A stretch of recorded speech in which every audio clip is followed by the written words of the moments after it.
అందరికీ నమస్తే అండి. ఫ్రెండ్లీ తెలుగు బ్లాగర్ కి స్వాగతం. ఈ రోజు వీడియోలో సంకష్టహర చతుర్థి మనకి శనివారం రోజు వచ్చింది. అంటే జూన్ 14వ తారీఖున వచ్చిందండి.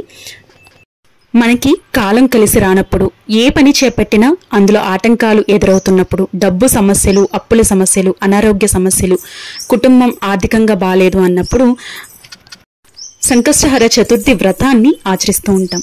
గణపతికి పూజ చేసి మన సమస్యలన్నీ కూడా స్వామివారికి చెప్పుకోవటం ద్వారా అన్ని సమస్యలు కూడా సకాలంలో తీరిపోతాయి అని ఒక గట్టి నమ్మకం మనందరికీ ఉంటుంది. ఇంతటి పవిత్రమైనటువంటి సంకష్టహర చతుర్థి మనకి జూలైలో 14వ తేదీ శనివారం రోజు వచ్చింది. ఈ సంకష్టహర చతుర్థి వ్రతం ఎలా ఆచరించాలి, ముడుపు ఎలా కట్టుకోవాలి అనేది ఈ రోజు వీడియోలో డీటెయిల్ గా చెప్పబోతున్నాను. వీడియోని ఇక్కడ స్కిప్ చేయకుండా చూడండి, అలా అయితేనే మీకు డీటెయిల్ గా అర్థమవుతుంది. ఈ వ్రతాన్ని ఆచరించే స్త్రీలు శనివారం రోజు ఉదయాన్నే నిద్రలేచి చక్కగా తలస్నానం చేసి ఇంటినంతా కూడా శుభ్రం చేసుకున్న తర్వాత ఇంటి గుమ్మానికి పసుపు రాసి గుమ్మం ముందు ముగ్గు అనేది వేసుకోవాల్సి ఉంటుంది. అలాగే ఎర్రని వస్త్రాలు ఉంటే ధరించండి, లేదంటే చెరగనటువంటి ఉతికిన వస్త్రాలని ధరించాలి. అలాగే ఈ వ్రతాన్ని ఆచరించేవారు ఎర్రని పుష్పాలతో పూజ చేసుకుంటే చాలా మంచిది. అలాగే స్త్రీలు పూజ చేసే ముందు తమ కాళ్ళకి పసుపు రాసుకుని అలాగే నుదుట్లో కుంకుమ బొట్టు పెట్టుకుని పూజ అనేది చేయవలసి ఉంటుంది. అలాగే పూజ గదిలో కొన్ని అక్షింతల్ని కూడా సిద్ధం చేసుకోవాల్సి ఉంటుంది. అలాగే స్వామివారి యొక్క చిత్రపటానికి కుంకుమ బొట్లు పెట్టి పూలతో అందంగా అలంకరించుకోవాల్సి ఉంటుంది. పూజ ప్రారంభించే ముందుగా మీ పూజ గదిలో కొన్ని అక్షింతలు మాత్రం తప్పకుండా సిద్ధం చేసుకోవాలి. ఎందుకంటే పూజలో ఈ అక్షింతలు అనేవి ఉపయోగపడతాయి. పూజకు అన్ని కూడా సిద్ధం చేసుకుంటే మన పూజ అనేది చాలా ఈజీగా సింపుల్ గా చేసేసుకోవచ్చు. అయితే కొబ్బరి నూనెతో కానీ నువ్వుల నూనెతో కానీ గణపతి స్వామివారి ముందు దీపం అనేది వెలిగించుకోవాల్సి ఉంటుంది. 5 ఒత్తుల దీపారాధన చేస్తే చాలా మంచిది. లేదు అంటే 3 ఒత్తులతో దీపారాధన చేసుకోవచ్చు. ముందుగా స్వామివారిని తలుచుకుంటూ మీ సంకల్పం ఏంటి అనేది ఒక్కసారి చెప్పుకొని స్వామివారికి 5 ఒత్తుల దీపారాధన కానీ లేదంటే 3 ఒత్తుల దీపారాధన కానీ చేసి స్వామివారికి నమస్కారం అనేది తెలియచేసుకోవాల్సి ఉంటుంది. అయితే గణనాథుని యొక్క శ్లోకాలు, స్తోత్రాలు అనేవి చదువుకుంటూ ఓం గం గణపతియే నమః అనే మంత్రాన్ని 21 సార్లు చదువుకుని ముడుపు కట్టుకోవాల్సి ఉంటుందన్నమాట. ఈ ముడుపు ఎలా కట్టుకోవాలి అనే విషయానికి వచ్చినట్లయితే ఒక ఎర్రటి వస్త్రంలో 3 గుప్పెళ్ల వరకు బియ్యం, అలాగే 2 తమలపాకులు, 2 వక్కలు, 2 ఎండు ఖర్జూరాలు, అలాగే ₹2 కాయిన్స్ వేసి వస్త్రాన్ని మూట కట్టి గణపతి పటం దగ్గర ఉంచవలసి ఉంటుంది. ఈ ముడుపు అనేది కట్టుకోవాలి అనుకుంటున్నప్పుడు ముడుపు కట్టుకునేటప్పుడు కూడా మీ సంకల్పం ఏంటి అనేది చెప్పుకుంటూ ముడుపు అనేది కట్టుకోవాల్సి ఉంటుందండి. ధర్మబద్ధంగా ఉండే ఏ సంకల్పమైనా స్వామివారు వింటారు, స్వామివారు తీరుస్తారు.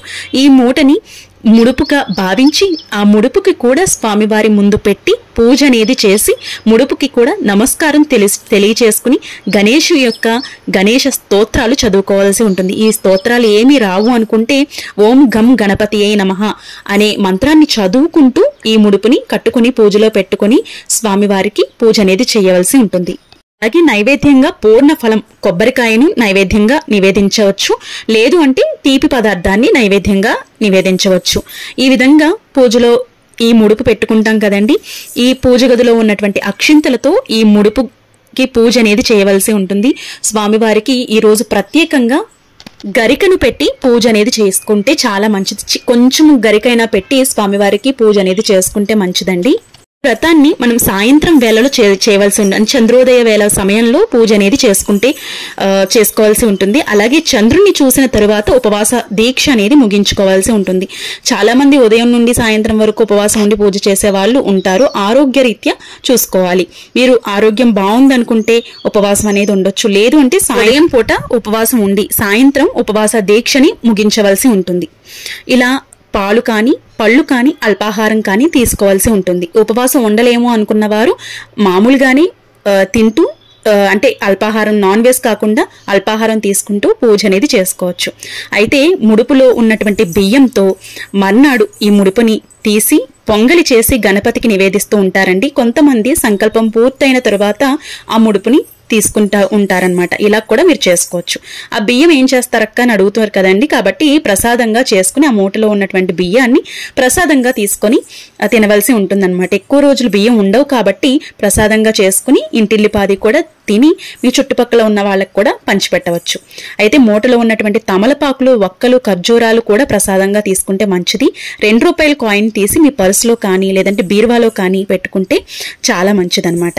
ఈ విధంగా పూజ అనేది చేసుకోవాల్సి ఉంటుంది. ఈ వ్రతాన్ని ఆచరించే స్త్రీలు మధ్యాహ్న సమయంలో అస్సలు నిద్రపోకూడదు, మంచం మీద కూర్చోకూడదు. ఈ వ్రతాన్ని చెయ్యలేని వారు గణపతి ఆలయానికి వెళ్లి వినాయకుడికి గరికను సమర్పించి 11 ప్రదక్షిణాలు చేస్తే తప్పకుండా ఈ పూజ చేసినటువంటి పుణ్య ఫలితం అనేది లభిస్తుంది, దక్కుతుంది. అయితే మనకి 2025 సంవత్సరంలో ఈ సంకష్టహర చతుర్థి 14వ తేదీన శనివారం నాడు వచ్చింది కదండి. పీఠం పేరు శక్తి గణపతి పీఠం. గణపతి యొక్క నామం పేరు కృష్ణ పింగళ నామం. కాబట్టి ప్రతి ఒక్కరు కూడా ఈ మహాగణపతి సంకష్టహర చతుర్థి వ్రతాన్ని ఆచరిస్తారని భావిస్తున్నానండి. మీకున్నటువంటి ఏ ప్రాబ్లం అయినా కూడా సకాలంలో తీరుతుంది. స్వామివారి మీద నమ్మకంతో స్వామివారికి ముడుపు కట్టి పూజ అనేది చేసుకోండి, చాలా మంచిది. ఐ హోప్ ఈ వీడియో మీకు నచ్చిందని అనుకుంటున్నాను.